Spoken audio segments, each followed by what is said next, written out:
Okay, so to get started with this all-in-one functional CRM built with Google Sheets and dedicated to small businesses, simply head over to your browser and type in sheetifycrm.com, or feel free to click the link in the description below this video and that's going to take you here. Then simply navigate down and click on I want this and then make the purchase. Then open the PDF and click on the link that will take you to the Google Sheets template. And that's going to take you to the Sheetify CRM template. Then what we want to do is create our own copy. To do that, simply navigate up to File and then click on Make a Copy. Then down here, give your Sheetify CRM a name. You might want to add your business branding. If you do, go ahead and add that here. For now, I'm just going to add Sheetify CRM.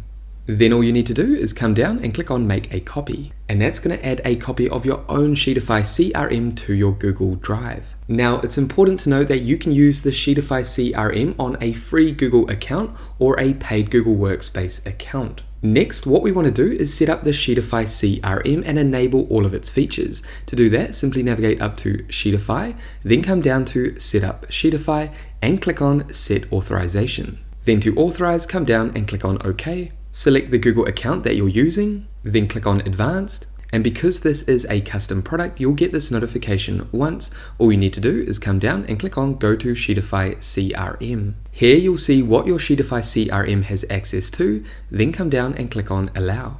And just like that, we've enabled all the features inside our CRM. Next, what we're going to do is navigate down the bottom and locate Settings. Here we want to make sure that our settings are correct before we engage in different CRM related activities. For example, navigate up to Type. If you were business to business, you could add electrician, residential, government, hospitality, not-for-profit, and then we have a standard B2B label down here. Maybe you offer a specific service, or let's say you're in the B2C, business to consumer, then you could change this to the type of service or product that your contacts are after. Again, you can come back to these labels later on if you like. Then we have task status. I'm happy with the task status down here. However, if you want to make changes, you can do so.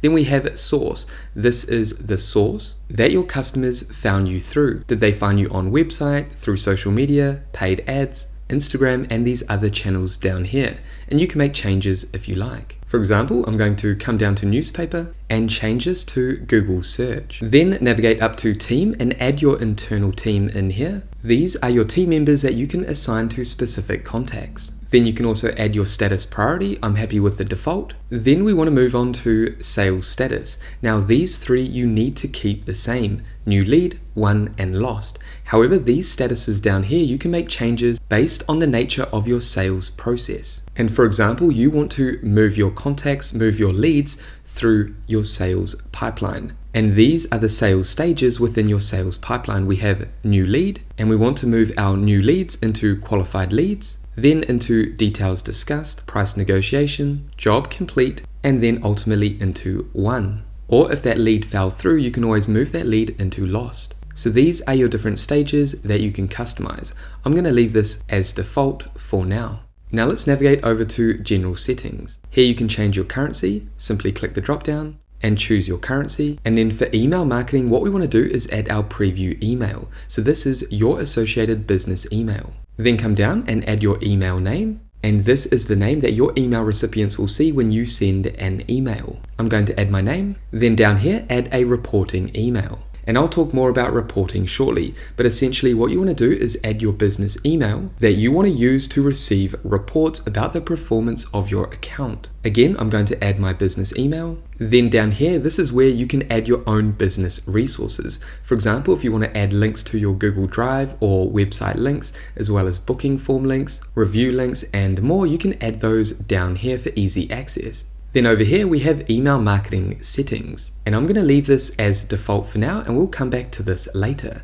Across here, we can leave everything here as it is. Okay, so what we're going to do now is navigate back over to contacts and leads.